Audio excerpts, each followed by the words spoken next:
Hello out there. I have a confession to make. I don't actually own Muscle of Love yet. I was supposed to get it quite a few days ago, so that way I'd have time to review it before doing the review today. Unfortunately, the people who I am getting it through said it's going to be about another week. So instead of trying to do the review and not really knowing what I'm talking about, we're going to go ahead and go on to the next album. So after the tour in 1974 for Muscle of Love, the band had a big dispute, and they decided that enough was enough, so they broke up. And because Alice Cooper wanted to take the band in a new direction, and the rest of the band wanted to kind of stay with what had been happening, because it had proved results. So it led to their eventual split up in 1974. But Alice Cooper found new players, invested a lot of time, effort, and money into what would later be known as a concept album. Now, a concept album is an entire album devoted to one thought, one central idea. It's kind of like a story told through music. The name of this breakthrough album was Welcome to My Nightmare. Now, there's a lot of worry about this album, if it was actually going to hit or if it was going to miss. If Alice Cooper's solo career would actually take off. Well, there are 3 hits on this album, so it took off. And this is going to be a one of 2-parter because I can't do this under 15 minutes. So, Welcome My Nightmare, the very first song on this album, is a very jazzy, bluesy kind of song. It's very open to interpretation. It's supposed to be the entrance into the nightmare itself. And, it's just, one of those things like, come along with me, you'll enjoy the ride. But it's very open to interpretation because when people hear it, like, I have a perfect music video in my mind for it that hasn't been, out there yet. So if I can get really good at the animation and After Effects programs, you will see it out there eventually on my YouTube channel.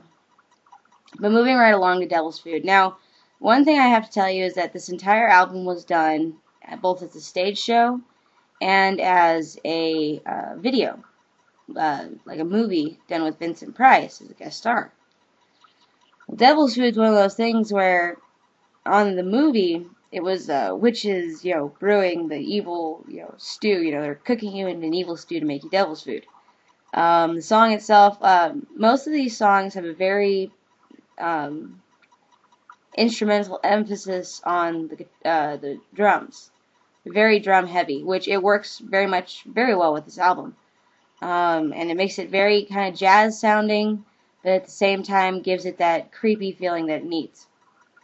But the other half of Devil's Food is what's called the Curator. Now, the Curator is Vincent Price doing, he's like a museum curator, and he's talking about these different things, and the part that we catch him at is when he starts talking about spiders. Now, then he goes on to this rant saying that humankind has, has been a stumbling child king long enough.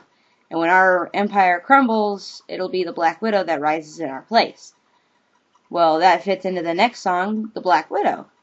Now, The Black Widow is a very creepy song about, basically Alice Cooper is a Black Widow who has taken over humanity. And, they have, in the song, he has children singing to him that, yes, we love him, yes, we love him.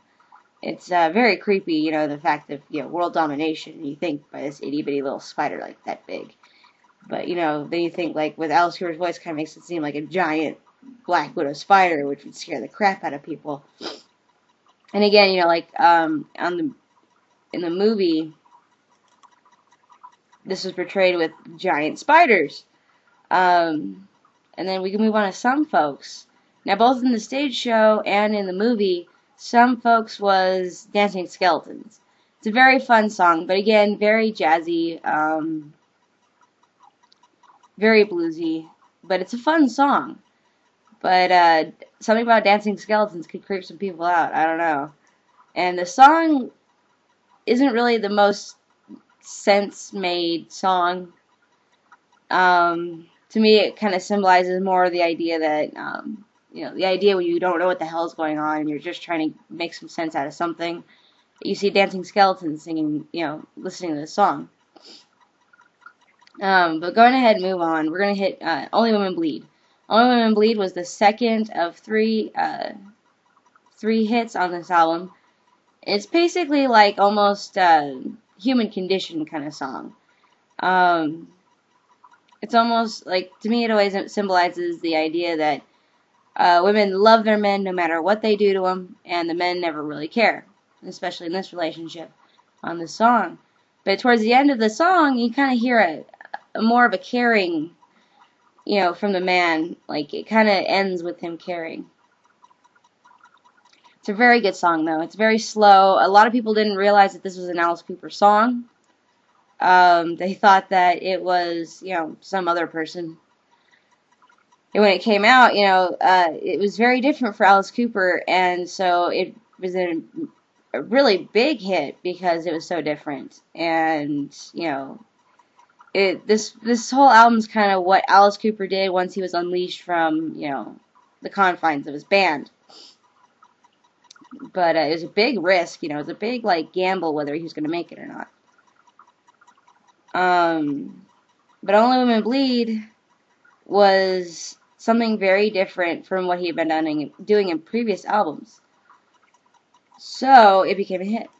And then the next song, the last one we're going to go through, this one, is Department of Youth. Now, Department of Youth was another hit. It was the last hit on this album. And it always symbolizes to me, because the way that this album flows, it feels like the last little bit of you that is all right with everything happening in the nightmare. Like, there's a little part of the nightmare where everything is going to seem like it's going to be okay. And then it goes right back into, the hellacious nightmare state. That's what Department of Youth means to me, because, right in the middle of it, it's a bunch of kids who take over everything. It's definitely a fantasy kind of thing for kids. And it was a hit, too. It's a catchy song. And at the end of it, it's kind of funny. Because he's like, oh, who gave it to you? They're like, Donny Osmond. What? It's really funny, that way. Because just the comedy that he puts into his music is, not always caught. But it's, if you catch it, it's really funny. So that's going to be it for this first parter, because I can't do this review under 15 minutes. So I'm going to go ahead and split it up. When I continue, I'll start with Cold Ethel and do the remaining 5 songs. This half of the album is a very good part. Actually, the whole album's good, but I'll review the entire album once I'm done reviewing the album. Thank you very much for listening and watching. Bye.